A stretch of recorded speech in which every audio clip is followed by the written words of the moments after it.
고린도전서 2장 1절로부터 9절까지의 말씀입니다.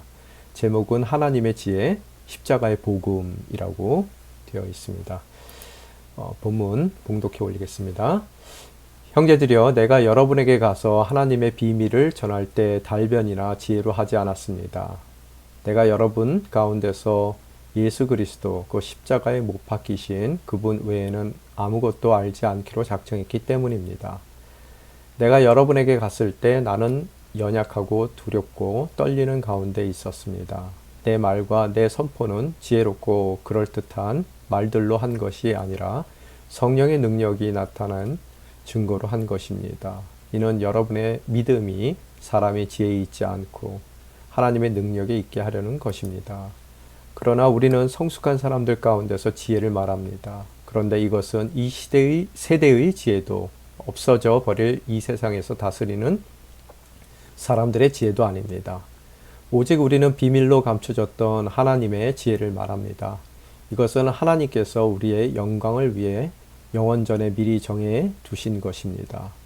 이것은 이 시대를 다스리는 사람들 가운데는 누구도 알지 못했던 것입니다. 만일 그들이 알았더라면 영광의 주를 십자가에 못 박지 않았을 것입니다. 기록되기를 눈으로 보지 못하고 귀로 듣지 못하고 사람의 마음에 떠오르지 않는 것을 하나님께서는 자기를 사랑하는 사람들을 위해 예비해 주셨다라고 한 것과 같습니다. 아멘. 오늘서부터 고린도 전서를 여러분이 읽게 되는데요. 고린도가 어디에 위치해 있죠? 지도 보이시죠? 여기에 지중해고요. 여기에 보면 그리스 반도가 있죠. 그리스 반도의 이 중앙 가장 이렇게 좁은 부분에 고린도가 위치하고 있습니다. 아마 작아서 여러분이 글씨가 안 보이실 것 같은데요. 바로 이곳이 고린도가 위치한 곳입니다. 이 지역을 아가야 지역이라고 그러죠.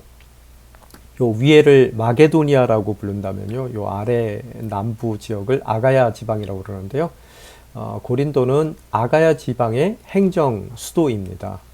그래서 우리가 지금도 잘 알려진 이 아테네라는 곳 있죠. 아덴이라고 우리 한글 개역 개정에서 부르는데요.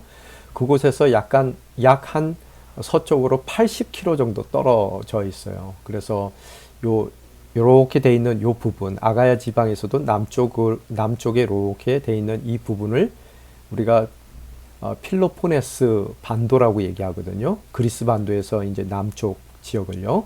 그래서 그 필로포네스 반도의 입구에 위치하고 있는 것이 이 고린도입니다. 이 고린도에서도 보게 되면은 여러분 이렇게 지도를 잘 보시게 되면은 양쪽으로 바다예요, 그죠? 그래서 이곳이 그 폭이 한 5km 정도 된다 그래요. 가장 좁은 부분은요, 5km 정도가 돼서 지금 이 지역을 방문하게 되면은 여기에 운하가 만들어져 있다 그러더라고요. 지금은요. 근데 그게 1800년 후반대에 만들어졌대요. 그 예수님 당시에 뭐 사도 바울의 당시에는 1세기에는 여기가 운하는 없었고요. 대신 5km 정도 되니까 배가 아시아 지역에서 출발을 해서 여기 이태리 반도 보이시죠? 이태리 반도에 있는 로마로 배들이 왔다 갔다 했을 때 돌아가면은 오래 걸리기 때문에 그 배들이 요 고린도를 통해서, 한쪽은 갱그리아라는 항구고요. 반대쪽이 이제 고린도인데요. 그 5km 되는 가장 그 좁은 부분을 통해서 육지로 배들이 옮겨졌다 그래요. 그래서 아주 큰 배들은 돌아가야 되지만 어느 정도 되면은 이 육지에다가 큰 그 통나무들을 깔아놓고요. 그 위로 배를 올려서 뭐 가축들과 사람들이 끌어서 5km를 이동해서 반대쪽 바다에다가 내려주면은 이렇게 통과해서 로마로 가는 그런 교통의 요충지였다고 합니다. 그래서 교통의 요충지이니까 또 당연히 상업이 발달돼 있었을 것이고요. 고린도에는요.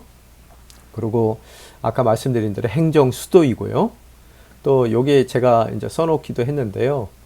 에스네시안 그 게임스라고 하는 그런 고대 시대에 올림픽 경기만큼 아주 성대했던 그런 이 운동 경기가 있습니다. 2년에 한 번씩 이런 개최가 되는 곳이 바로 고린도라는 거예요. 그래서 고린도는 행정도시이기도 하고 또 교통의 요충지, 상업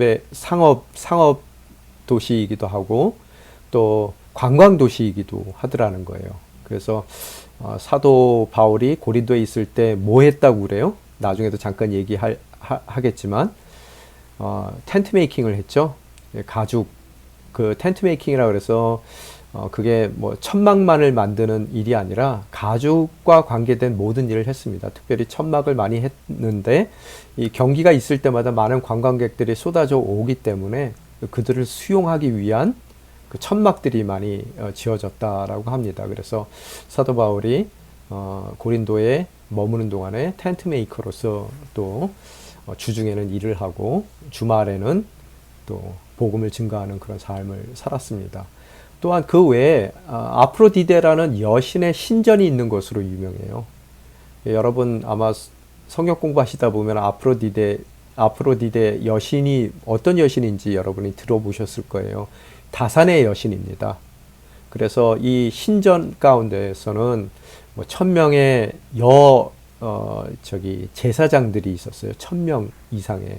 그래서 온갖 우리가 상상할 수 있는 그런 타락한 모습을 다 갖췄던 그런 신전입니다.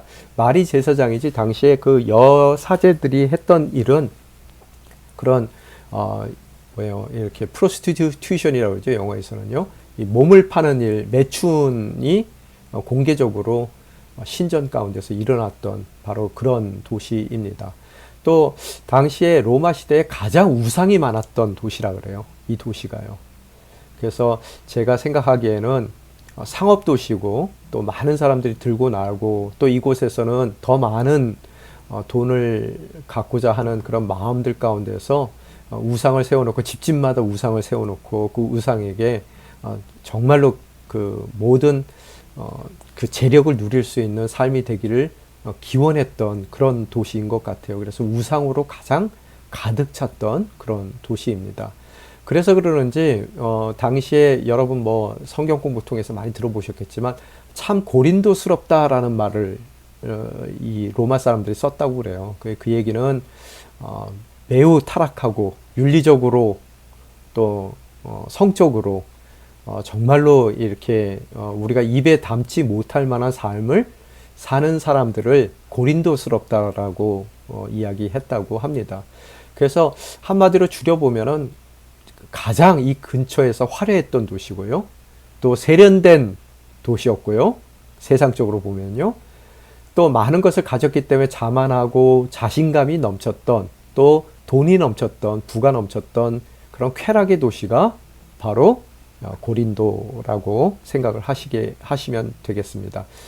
고린도서가 쓰여진 곳은 에베소죠. 에베소는 이 건너편에 있습니다. 아시아에 있습니다. 그래서 여러분 아시는 바와 같이 이 터키 지역까지는 우리가 아시아라고 불러요. 성경에서는요. 그래서 뭐 소아시아라는 말을 많이 들어보셨죠. 그래서 이 지역을 소아시아라고 얘기하는데요. 그래서 아시아고 이 에게해를 넘어간 그리스 반도, 뭐 우리가 이전에도 함께 나눴지만 빌립보를 비롯한 뭐 데살로니가, 베레아, 그 다음에 아덴, 또 고린도를 포함한 바로 이 지역서부터는 유럽으로 판단을 하게 됩니다. 더 이제 로마에 가까운 그런 번영한 도시들이 더 많은 곳이죠. 아시아에 비해서요. 그래서 고린도를 머릿속에 이렇게 갖고 가시고요. 그 다음에 저희들이 배경을 살펴볼 때 고린도의 교회는 언제 세워졌어요? 바울이 2차 전도 여행 때 세워졌죠. 저희가 잘 아는 바와 같이 2차 전도 여행 때 원래의 목적지는 어디예요? 에베소예요. 아까 말씀드린 대로 그 에베소는 어떤 곳입니까? 아시아에서는 가장 큰 도시예요. 에베소가요. 이 유럽으로 넘어가기 이전에 가장 큰 도시가 에베소입니다. 그래서 사도 바울은 항상 큰 도시를 가죠. 그래서 거기에 가게 되면은 그가 안식일 날 회당을 중심으로 복음을 증거하는 것이 사도 바울의 그 선교 전략입니다. 그래서 그가 에베소로 가기를 원했는데 성경에 보게 되면은 그리스도의 영이 허락치 않더라라고 이야기가 나옵니다. 그래서 그가 어디로 간다 그랬어요? 드로아라는 작은 도시에, 뭐 트로이라 그랬죠. 그 한참 전에는 트로이의 목마의 배경이 됐던 그 도시에, 트로이에 가게 되고 거기서 밤에 환상을 바라본다 그랬죠. 성경에 보면요. 어떤 환상을 봐요? 마게도니아 사람, 즉 이제 유럽 사람이, 백인이 나타나서 와서 우리를 도우라라고 얘기를 해요. 여러분, 바울은 어디 사람입니까? 아시아 사람이에요. 그래서 우리와 비슷하게 그 짙은 머리색을 갖고 있었던 사람이에요. 근데 벌써 에게를 넘어가게 되면 유럽이기 때문에 파란 눈을 갖고 금발을 갖고 있는 사람이란 말이에요.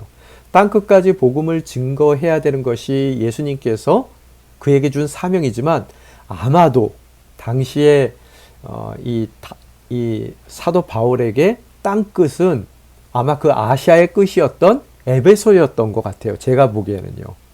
그런데 그 에베소라는 그 아시아라는 한계를 넘지 못해서 갈등하고 있었던 사도 바울에게 하나님께서는 그가 생각했던 것보다 더 땅끝인 이 유럽 땅의 그 마게도니아 사람을 환상 가운데 보여주는 것으로서 그가 자신의 한계를, 자신의 굴레를 넘어서 더 큰 세상으로 복음을 들고 나아가는 계기를 하나님께서 마련해 주시는 것을 바라볼 수 있죠. 그래서 2차 전도여행의 본격적인 그런 활동이 시작되는데, 그래서 첫 번째로 갔던 도시가 어디예요? 빌립보.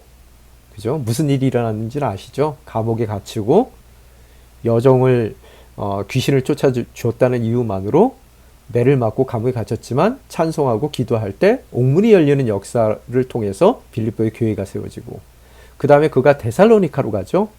거기 있어도 복음을 증거했는데 데살로니카에 있는 유대인들은 굉장히 강팍했던 것 같아요. 그래서 사도 바울을 핍박해서 그가 할 수 없어 베레아라는 곳으로 이동을 하는데, 그 베레아까지 쫓아오죠. 이 데살로니카 유대인들이요. 그래서 막 어렵게 합니다. 그래서 그가 어디로 가요?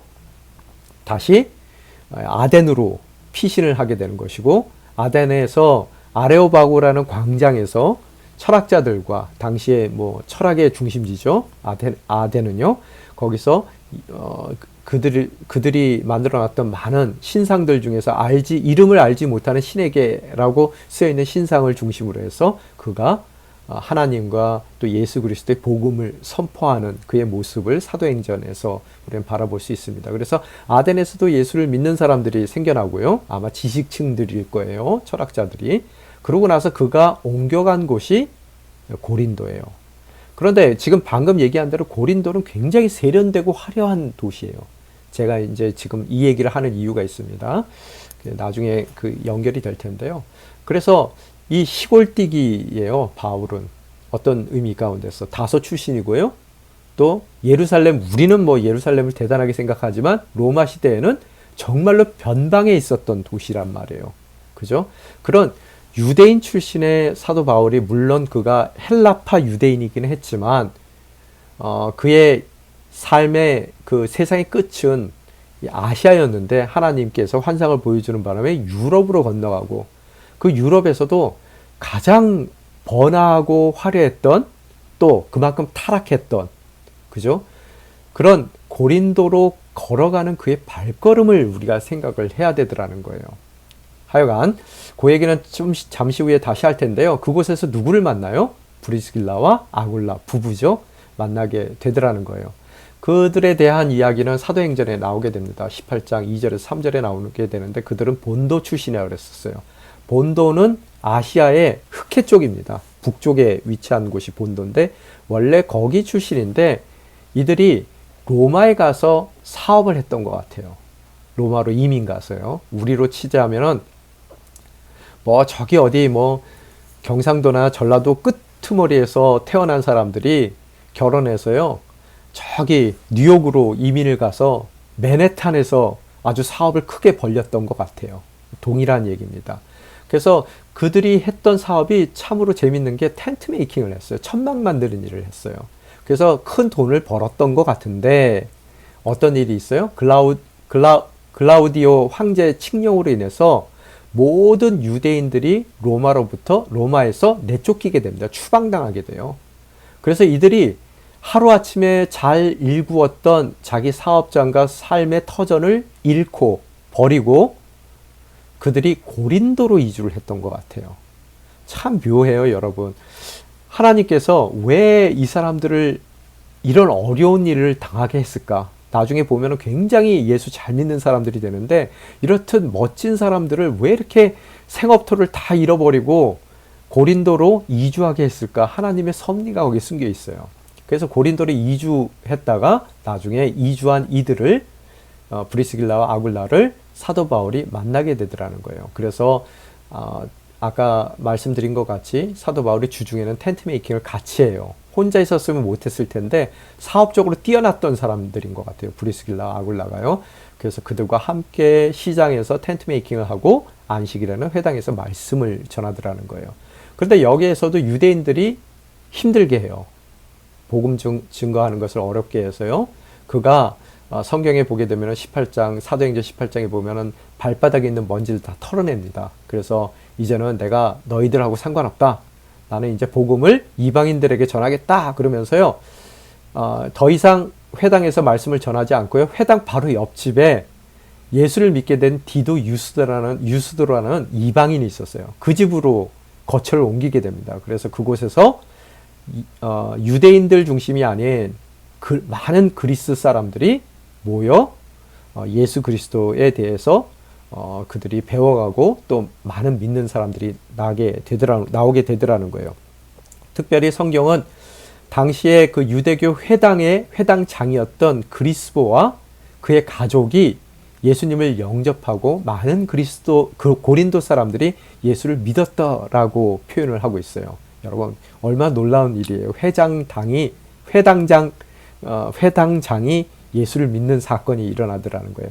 그래서 사도행전에 보면 1년 반, 제가 보기에는 거의 2년 정도를 사도 바울이 고린도에 머물게 되는데요. 이런 회당장까지 예수를 믿게 되니까 또 많은 그리스인들이 고린도 사람들이 이방인들이 믿게 되니까 유대인들이 가만히 있을 리가 없죠. 소동을 일으키고 당시에 고린도의 총독이었던 갈리오 앞에 사도 바울을 이끌고 나가는 고발하는 그런 일들이 일어나게 됩니다. 그런 일이 있고 나서 사도 바울은 고린도를 떠나서 갱그리아에서 머리를 잘랐다라는 얘기가 나오죠. 5km밖에 안 떨어진 다른 쪽 항구 도시입니다. 그곳에서 다시 이 안디옥으로 돌아가는 것으로서 2차 전도여행이 끝나요. 그래서 이 고린도 전서는 3차 전도여행 때, 2차 전도여행 때는 고린도 교회가 세워지고요. 3차 전도여행 때 원래 그가 의도했던 2차 전도여행 때 목적지로 정했었던 그러나 방문하지 못했던 마지막 부분에는 예루살렘으로 안디옥으로 돌아가는 길 가운데 에베소를 잠깐 들리긴 했지만 하여튼 그가 최종적인 목적지로 삼았던 에베소로 3차 전도여행 때 가게 되는 것이고 그곳에서 한 2년 동안 머물게 됩니다. 두란노 소원이라는 곳에서 복음을 가르치는 그런 이야기가 성경에 기록이 되어 있는데요. 그 에베소에 머무는 동안에 고린도 전서를 사도 바울이 집필하게 됩니다. 이것이 전반적인 내용이고요. 오늘 본문으로 들어가서요. 여러분이 읽으신 본문 가운데 보면은 사도 바울이 하나님의 지혜와 세상의 지혜를 비교하는 내용들이 나와요. 그죠? 1장 18절서부터인가가 계속해서 하나님의 지혜와 세상의 지혜를 비교하는 내용들이 1장 18절 정도서부터 시작하는데요. 오늘 그 두 가지를 하나님의 지혜와 세상의 지혜를 비교하는 그 이유가 뭔가라는 것을 우리들이 살펴봤을 때 고린도 교회에 여러 가지 문제가 있었어요. 그래서 그 문제에 대한 해결책을 고린도 전서를 통해서 사도 바울이 제시를 하는데요. 여러 가지 문제들, 아까 말씀드렸지만 굉장히 타락한 도시라서 성적인 문제도 있었고요.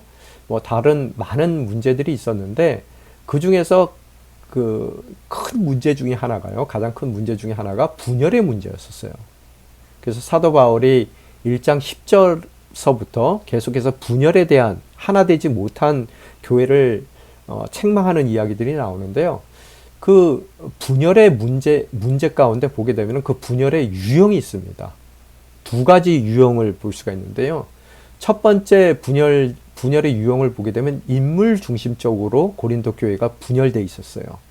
여러분 기억나시죠? 1장 12절에 보면은 나는 바울파다, 뭐 아볼로파다, 개파파다, 아니다, 그리스도파다, 뭐 이런 얘기 나오잖아요.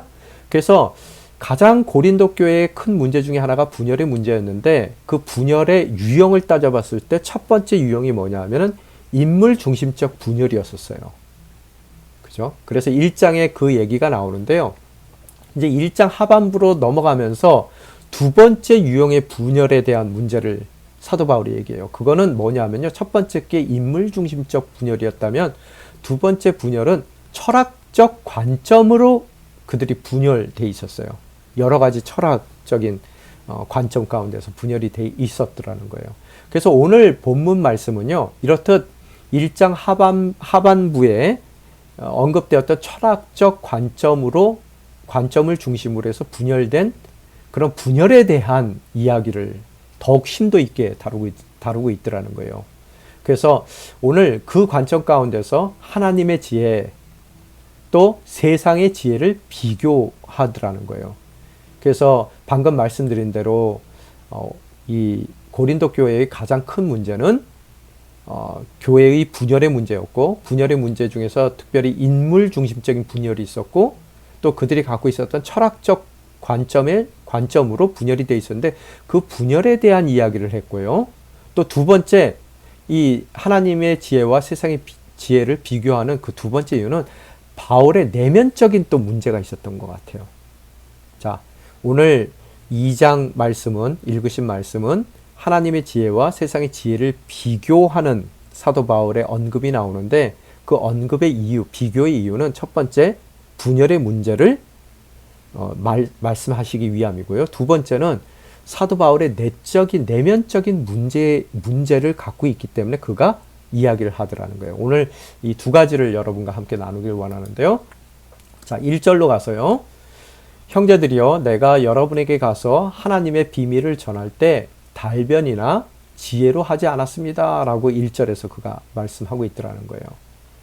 그러면서 7절에 또 뭐라고 얘기하냐면요. 오직 우리는 비밀로 감춰졌던 하나님의 지혜를 말합니다. 라고 얘기하고요. 8절에서는 이것은 이 세대를 다스리는 사람들 가운데 누구도 알지 못했던 것입니다. 라고 얘기하고 9절에 가서는 눈으로 보지 못하고 귀로 듣지 못하고 사람의 마음에도 떠오르지 않은 것들이라고 표현이 되어 있는 것이 바로 뭐예요? 하나님의 비밀이라는 거예요.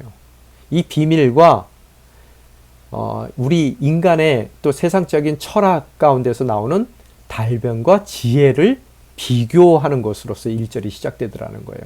오늘 그러면 하나님의 비밀, 하나님의 지혜라고 얘기할 수 있는 하나님의 비밀, 우리가 비밀이란 단어는 성경에 보게 되면은 영어로는 미스테리라고 써 있거든요.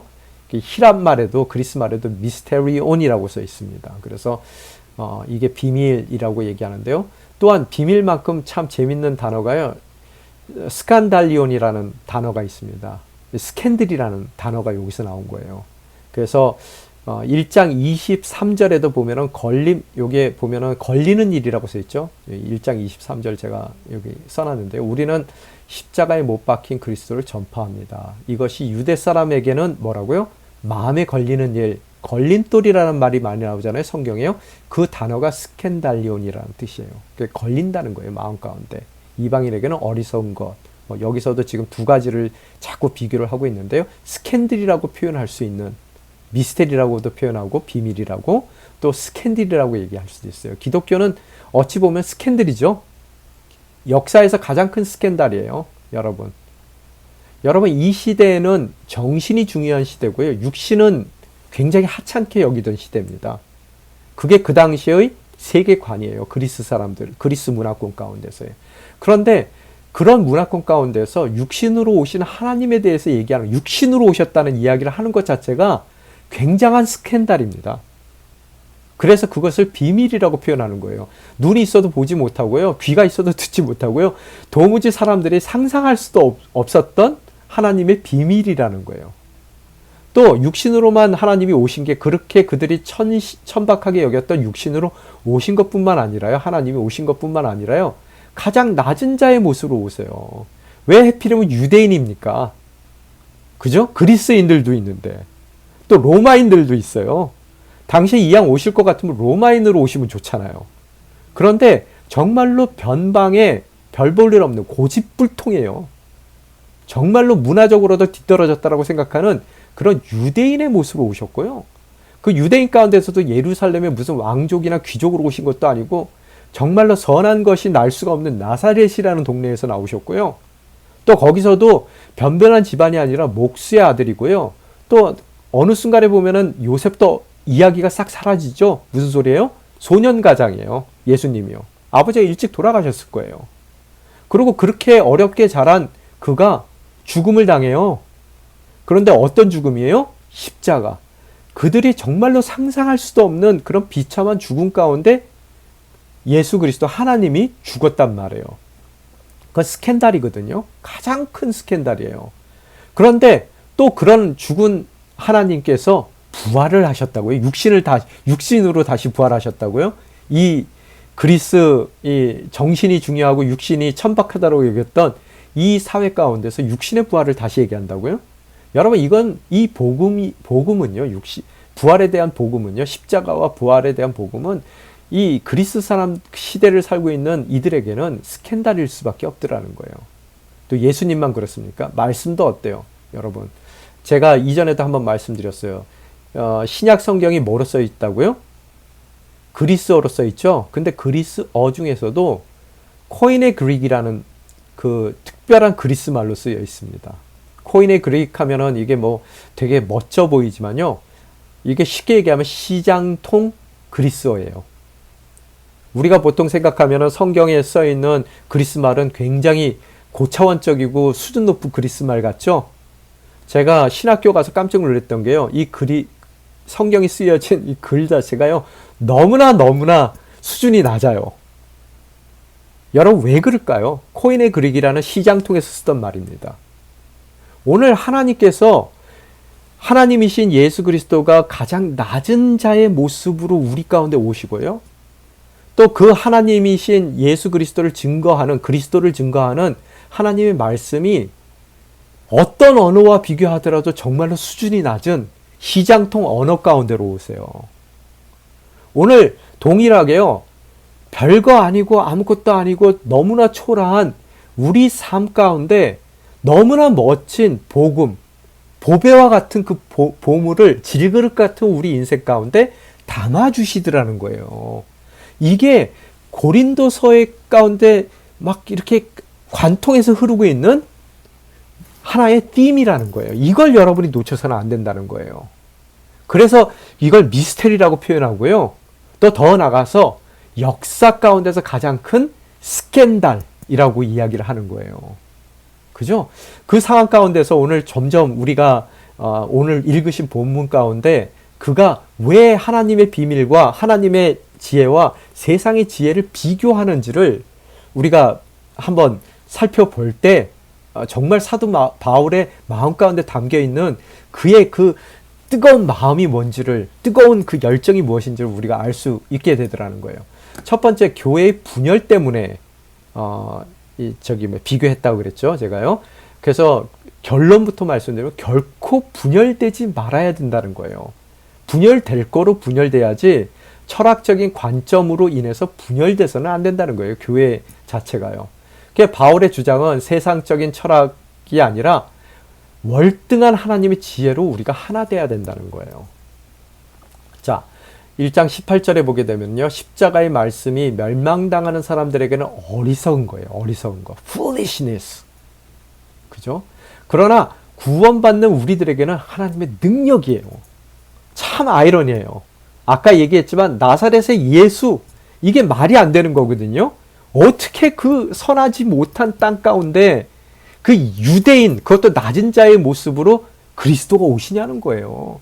그래서 세상적인 지혜로는요, 이거 어리석은 거고요. 근데 그 사람들의 끝은 멸망이고요. 구원받은 우리에게는 그거는 정말로 죽을 수밖에 없는 우리의 삶을 생명으로 이끄는 하나님의 능력이라는 거예요. 그죠?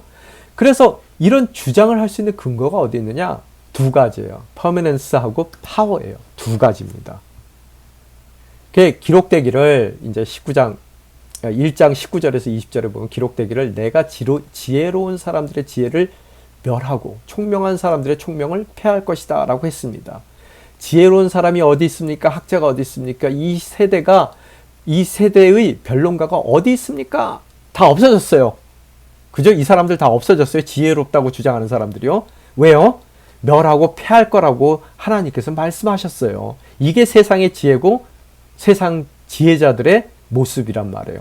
하나님의 지혜는 어떤 거예요? 영원하지만 지금 19절, 20절에서 얘기한 것 같이 세상의 지혜는 아무리 훌륭해 보이고 화려해 보여도 곧 멸하고 패하게 될 것이라는 거예요. 유행이 있다는 얘기예요.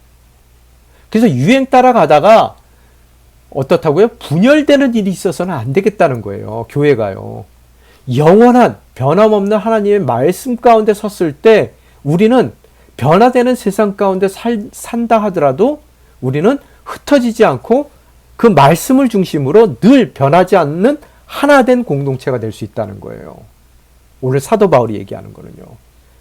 또한 성경에 보면은 1장 25절에 보면 하나님의 어리석음이 사람의 지혜보다 더 지혜롭고 하나님의 연약함이 사람보다 더 강하기 때문입니다 라고 얘기하고 있어요.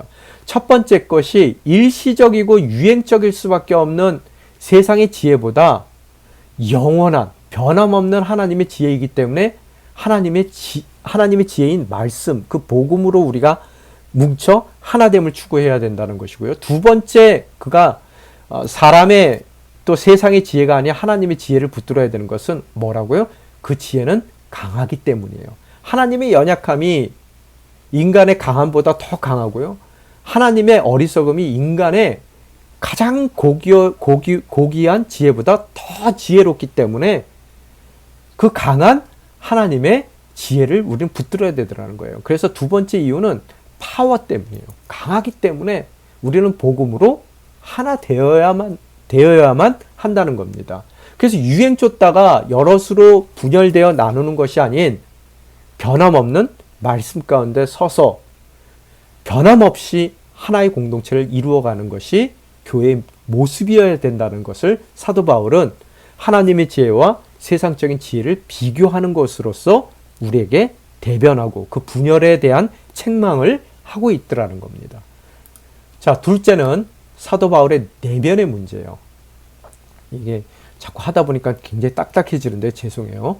내면의 문제인데요. 2차 전도 여행 때 고린도를 개척했다 그랬죠. 여러분, 한번 여러분이 사도 바울의 입장으로 가보세요. 지금 아테네에서 고린도를 향하고 있습니다. 아테네에서 고린도를 향할 때는 내리막길이래요.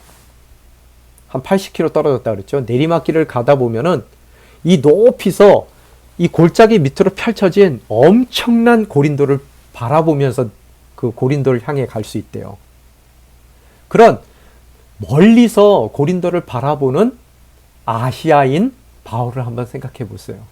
유럽에서 가장 그 근처에서 아마 자신이 봤던 어떤 도시보다 화려했던 도시일 거예요. 큰 도시예요. 번성했던 도시입니다. 세련된 도시예요. 그런 아시아인으로서 시골뛰기 아시안 그 다소 출신 사도 바울이 지금 자기의 그 바운드리를 넘어선 유럽에 와서요. 그 유럽에서도 한 번도 보지 못했던 가장 화려했던 고린도를 향해 가며 멀리서 그 도시를 바라보면서 그 도시를 향한다고 생각해 보세요. 그것도 어떤 도시예요? 우상의 도시예요. 어떤 도시입니까? 부가 넘쳐나는 도시고 성적으로 엄청나게 타락한 바로 그 도시예요.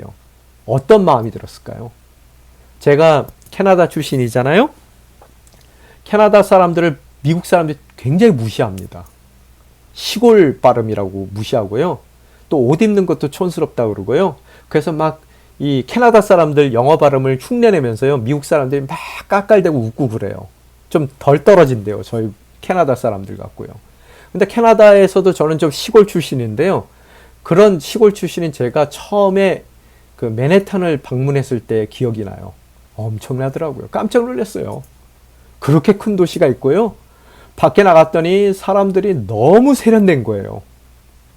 그리고 모든 것이 다 화려합니다. 순간 기가 확 죽더라고요. 아마 사도 바울이 그 비슷한 마음을 갖지 않았을까. 그리고 여러분 2차 전도여행이라는 것은 고린도는 거의 이제 마지막 방문지예요. 2차 전도여행에서요. 그동안 얼마나 많은 그런 곳을 다니면서 그가 지쳐 있을까? 2차 전도여행 동안에. 또 그간 여러분이 아시다시피 빌립보에서는요. 매 맞아가지고 만신창이가 됐었고요. 또 데살로니카에서는 야간 도주를 했었고요. 그죠? 그의 인생 가운데 얼마나 많은 핍박과 어려움들이 있었습니까? 그 행색이 어떻겠느냐는 거예요. 제가 서울에 처음 왔을 때도 기억해요. 캐나다에 살다가 서울에 딱 오니까 택시를 탔는데 택시기사가 어디서 오셨어요? 하고 묻더라고요. 왜 물어요? 제 행색이 이상한 거예요. 그 옷 입은 게 너무 이상한 거예요. 그러니까 촌스럽고 촌스러운 모습을 보고 이건 한국에서 온 사람이 아니다라고 판단하셨던 것 같아요. 그래서 어디서 왔냐고 그러더라고요. 그래서 내가 티가 나는가 보다. 여러분 사도 바울 티 나겠어요? 안 나겠어요? 지금 고린도로 가는데요. 가면서 그랬을 거예요. 과연 내가 할 수 있을까? 어떻게 했어요? 그 마음이 이해가 되세요? 너무나 작아지는 거예요. 자기가요. 가면 갈수록요. 이 도시로 하나님께서 나의 발걸음을 인도는 하시지만 이 거대하고 화려하고 세련되고 돈이 넘쳐나고 또 자신감으로 가득 찬 또 타락하고 정말로 여기서 복음을 전한다는 것은 우상으로 가득 찬 어디 가나 우상이에요. 여기는요. 이 홍콩에 살 때 보면은 이 돈 좋아하는 사람들 모여 있는 게 홍콩이거든요. 어디 가나 장사 잘 되게 해달라고 집집마다요. 다 우상 만들어 놨어요. 뭐 그 비슷할 것 같아요. 그죠? 야, 이 도시 가운데 내가 과연 결안으로 바위를 치는 건 아니겠는가? 이 행색이 초라한 내가 과연 여기서 뭘 할 수 있을까? 내가 뭘 한다고 이 사람들이 내가 전하는 말에 귀라도 기울일까? 여러분, 뭐 이 케미스트리가 이해가 되세요? 그 상황 가운데서 아마 굉장히 작아졌던 것 같아요. 자기 자신이. 그래서 성경에 보면은 예수님이 환상 가운데 그에게 막 자주 나타나시지는 않거든요. 다메섹에서 한번 나타나셨고요. 드로아에서 그가 왜 하나님이 나를 예배소로 이끌지 않을까라고 참담한 마음 가운데 좀 어려움이 있었을 때 예수님 한 번 더 마게도니아 사람을 보내서 환상에서 말씀해 주셨고요. 그런데 직접적으로 이제 다메섹 이후에 처음으로 주님께서 그에게 나타나 위로하고 격려할 정도로 그가 바닥을 쳤던 것 같아요. 마음 가운데 내면적으로요. 그래서 사도행전 18장 9절에 보게 되면요. 이렇게 써 있습니다. 어느 날 밤에 주께서 환상 가운데 바울에게 말씀하셨습니다. 뭐라고요? 두려워 말라. 잠잠히 있지 말고 말하여라. 야, 이거 내가 뭘 얘기를 할 수 있을까? 사람들이 나 같은 행색의 사람이 얘기한다고 듣기나 할까? 뭐 이런 마음이 있었을 것 같아요. 그래서 예수님께서 직접 나와서 그를 권면해 주시더라는 거예요. 격려해 주시더라는 거예요. 그리고 아까도 말씀 잠깐 드렸지만 브루스길라와 아굴라에게는 굉장히 비극적인 일이었어요. 자기네들이 멀리 이민 가가지고요. 로마에서 겨우 자리 잡고 이제 살만했더니 이거 어려운 일을 당한단 말이에요. 이 당시만 하더라도 이들이 하나님을 경외하는 자였을 거예요. 그죠? 그래서 굉장히 경건한 삶을 살았는데도 불구하고 그 어려운 일을 당해서 모든 것을 버리고 뒤로 하고 내쫓김을 당했단 말이에요. 로마에서요. 누구를 위해서요? 의기소침해서 지금 작아진 사도 바울을 도와주려고 하나님께서 이들을 미리 예비해서 그 자리에 보내놓기 위해서 이들은 로마에서 자신들의 모든 생업터를 잃고 내쫓기는 어려움을 당하게 되더라는 거예요. 너무 멋져요. 하나님 보시면은요. 여러분도 여러분 의기소침하는 자리 가운데 보내줘서 거기서 모든 것을 포기하지 않도록요. 여러분을 위로하고 격려하기 위해서요. 오늘 애꿎은 브리스길라와 아굴라를요. 글라디우스 황제 때문에 로마에서 내쫓겨서 고린도로 먼저 1년 정도 전에 먼저 보내는 사건이 있을 줄 믿습니다. 또 행여 오늘 여러분이 그런 어려움 가운데 놓이게 됐어요? 1년 후에 고린도에서요. 여러분의 고린도에서 바울을 만날 거예요. 그래서 여러분이 그에게 엄청난 위로와 격려가 될 거예요. 아멘? 바로 그런 모습을 우리는 바라봐야 된다는 거예요. 그런 상황 가운데서 사도 바울이 결단해요. 하나님의 비밀을 전할 때 달변이나 지혜로 하지 않습니다. 내가 세상적인 방법 쓰지 않는다는 거예요. 왜? 어차피 나는 초라해요. 아무것도 아니에요. 누가 유대인의 말을 듣겠습니까? 거기서요. 그죠? 그래서 오늘 이 하나님의 비밀을 전하는 거예요. 그 비밀 자체가 놀라운 능력이 있다는 거예요. 복음 자체가요. 나의 지식과 나의 능력으로는 불가능한 상태예요. 왜? 나는 너무나 작은 사람이라는 것을 깨닫게 됐거든요. 그죠? 그런데 내가 복음을 전한다 그러면 그 복음 자체에 내가 잘나서 전하는 것이 아니라 복음 자체에 놀라운 능력이 담겨 있다는 것을 알기에 내가 아무리 초라한다 하더라도 내가 또 잘못돼가지고 내가 아무리 능력 있는 사람이라고 착각한다 하더라도 내 능력으로 전하는 것이 아니라 말씀 그 자체에 놀라운 능력이 있다는 것을 그가 선포하고 있더라는 거예요. 여러분 사실 달변하고 지혜는 사도 바울도 이렇게 뒤지지 않는 사람이에요. 누구 제자입니까? 그 당시에요.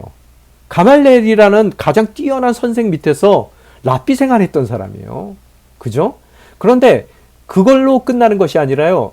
그 당시에 철학의 본고장인 그 아테네에서요. 바로 이 고린도 오기 바로 직전에 아레오바고라는 광장에서 여기는 세상의 온 그리스 문화권에 있는 철학자들이 다 모여서 서로 철학적인 토론을 하는 토론의 장입니다. 아레오바고라는 곳은요. 사도행전에 나오죠. 거기서 사도 바울의 달변과 그 지혜를 우리는 엿볼 수 있었어요. 바로 전에요. 이 사건이 일어나기 전에요. 당시에 철학자들에게 지지 않고 예수 그리스도를 선포하는 것으로서 철학자들과요, 그 아레오바고에 있었던 그리스 사람들이 예수를 믿더라라고 성경에 써 있습니다. 달변도 있었고요, 지혜도 있었어요. 그렇지만 그거 사용하지 않겠다는 거예요. 왜? 복음만으로 그 자체로 능력이 있더라는 거예요. 그죠? 자, 다양한 철학으로 분열되어 있었던 교회예요. 그렇지만 그들은 하나님의 말씀 가운데 그 복음 가운데 하나가 됐어야 돼요. 유행을 쫓는 것이 아니라 불변하는 하나님의 말씀, 진리 가운데 그들이 거하는 것으로서 하나를 이루고 있었어야 되더라는 거예요.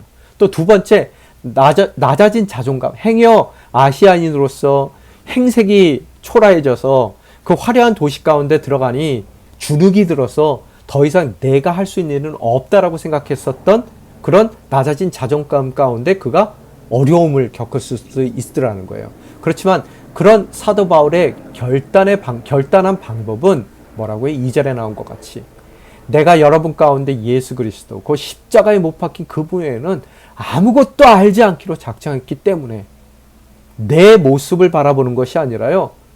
그런 초라한 질그릇과 같은 내 인생 가운데 담겨진 엄청난 보물인 그 복음만을 선포하기로 그가 작정하더라는 거예요. 4절에 보니까 뭐라고요? 내 말과 내 선포는 지혜롭고 그럴듯한 말들로 하는 것이 아니라 성령의 능력이 나타나는 증거라라고 얘기하는 거라는 거예요. 자, 우리의 삶은 어때요? 여러분, 우리 삶 가운데서는 요새 기독교적인 신앙 자체가 스캔들이에요. 어휴, 당신도 교회 다녀? 이럴 수가 있단 말이에요. 그죠? 얼마 전에 국민일보에 나온 거 보니까 기독교의 개신교에 대해서 엄청나게 부정적인 시각을 갖고 있더라고요. 우리나라 국민들 대부분이요. 그런 스캔들 가운데 있어요, 우리는요. 또 이거는 정말 비밀스러워요. 세계관하고는 안 맞습니까? 가장 기독교가 공격받는 중요한 부분 중에 하나가 우리의 배타성이더라고요. 우리가 갖고 있는 배타성. 여러분, 포스트 모던에서 오직 예수라고 선포하는 것 자체가요, 스캔들이고요. 또 이거는 그들의 세계관 가운데서, 철학 가운데서는 도저히 이해할 수 없는 하나님의 비밀이에요. 그래서 그들에게는요, 멸망당할 그들에게는 마음의 걸림돌이고요, 스캔들이고요, 또 어리석은 그런 foolishness예요. 우리의 믿음 자체가요. 그죠? 이걸로 인해서 교회에서, 야, 우리가 그렇게 극단적으로 믿을 필요가 있느냐? 어떤 교회는 막 다원주의적 그 복음을 신앙을 가리킨단 말이에요. 다 받아들이재요. 동성애도 좋고 다 좋대요. 그래서 분열한단 말이에요. 그죠? 그렇지만 우리가 알아야 될 것은 모든 포스트 모던의 다원주의든 뭐든 간에 이건 다 유행이라는 거예요. 지나갈 거예요. 그 지나갈 것에 우리가 매달리기 시작하면은 교회는 분열될 수밖에 없지만 불변하는 하나님의 진리 가운데 온전히 섰을 때 우리는 하나 되더라는 거예요. 두 번째, 그런 다원주의 세상 가운데서 배타적인 주장을 할 수밖에 없는 것이 스캔들이고 그것이 미스테리예요. 내가 어떻게 증거해요? 또 나는 너무나 초라해요. 사회적으로 성공한 것도 없고 배운 것도 없고 그렇다고 남에게 밥을 척척 사줄 수 있는 재정이 많은 것도 아니고 정말로 별 볼 일 없는 내 모습 가운데 내가 증거하는 복음이 내가 전하려는 사람들에게 통할까? 고린도와 같은 상황 가운데서 지금 사도 바울과 같은 초라함 가운데 우리의 삶이 있느냐는 거예요. 분명히 하나님께서 말씀하십니다. 약한 것들을 써서 강한 것들을 부끄럽게 하신다는 거예요. 그죠? 그 복음 자체에 능력이 있다는 것을 우리 삶 가운데 알기를 원하시더라는 거예요. 오늘 바울의 증거는요, 스캔들로 보인다 하더라도 그 보이는 것이 비밀로 감춰졌다는 거예요. 그 감춰진 하나님의 지혜가 바로 복음이라는 거예요. 이 세대를 다스리는 사람들 가운데서는 정말 리더십 잘 나간다는 사람들에게는요, 누구도 알지 못하던 것이에요. 또 그들이 멀쩡히 눈을 뜨고 있지만 보지 못하는 거고, 또 귀로 듣는다고 생각하지만 듣지 못하는 거고요. 도무지 그 세계 가운데서, 그 철학 가운데서는요, 그 마음 가운데 떠오르지 않는 것이, 그리스 사람들에게는 결코 떠오르지 않는 것이 바로 뭐라고요? 복음이에요. 그렇지만 그 복음이, 그 비밀스러운 복음이 어떻다고요? 하나님께서는 자기를 사랑하는 사람들을 위해 예비해 주셨더라는 거예요. 우리의 고백은 이래야 됩니다. 아무리 우리가 초라하더라도요. 또 그 초라한 우리 삶 가운데 담겨있는 그 복음의 가치는 세상의 그 어떤 보화보다 더 귀한 것이라는 거예요. 여러분이 시집을 다 갔어요. 예를 들어서. 시집 식구들 다 잘났어요. 가보니까 내가 너무나 초라한 거예요. 그 시집 식구들 사이에서요. 안 믿어요. 정말로 이 잘난 시집 식구들에게 정말로 한심하다라고 판단되는 내 모습 가운데 복음이 증거됐을 때 이들에게 복음이 통할까? 바로 그것이 여러분의 고린도예요. 만약에 회사에 갔더니 나는 간신히 그 회사에 들어갔는데 그 회사에는 잘난 사람들이 너무 많아요. 너무나 세련된 사람들, 화려한 스펙을 갖고 있고요. 그죠? 너무나 세상적으로 잘 나가는 그들에게 초라한 내가 하는 말을 그들이 귀담아 듣기나 할까? 바로 그 자리가 우리들의 고린도라는 거예요. 그죠? 오늘 우리에게 주시는 그런 의미가 있더라는 거예요. 하나님께서 뭐라고요? 자기를 사랑하는 사람들에게 이미 나를 통해 질그릇과 같은 나의 인생 별 볼 일 없어요. 그렇지만 그 안에 하나님이 주시고자 하는 보화를 가득 담아 주셨단 말이에요. 우리의 몫은 뭐예요? 나의 고린도의 자리 가운데 최선을 다해 순종하며 나아가는 거예요. 그게 나의 몫이에요. 그렇지만 하나님께서 예비하신 자들, 그 예비하신 자들에게 뭐라고요? 하나님께서 선포되는 그 복음 자체의 능력이 있기 때문에 그들의 삶을 고린도의 성도들과 같이 바꾸어 주시겠다는 것을 오늘 본문 말씀을 통해 다시 한번 우리에게 말씀하고 계시더라는 겁니다. 우리의 몫은 뭐예요? 아무리 초라하더라도 내가 아닌 초라한 나의 삶 가운데 담겨있는 복음이 가치가 있고 능력이 있기에 그저 순종하고 선포할 때 또 그 선포하도록 위축되어 있는 내 삶 가운데 우리 인생 가운데 하나님이 환상으로 나타나 두려워하지 말라. 복음을 선포하라. 라고 말씀해 주시기도 하고 또 우리 삶 가운데 아굴라와 브리스길라를 미리 예비하여 나를 격려하고 또 위로하시는 하나님께서 그저 주어진 자리에 말씀을 선포할 때 그 말씀의 능력으로 변화되는 놀라운 역사를 우리의 고린도의 삶의 현장 가운데서 이루어 주실 줄 믿습니다. 그 모습을 바라보시며 흔들리지 않고 복음을 선포하시는 저와 여러분이 되시기를 주님의 이름으로 축원합니다.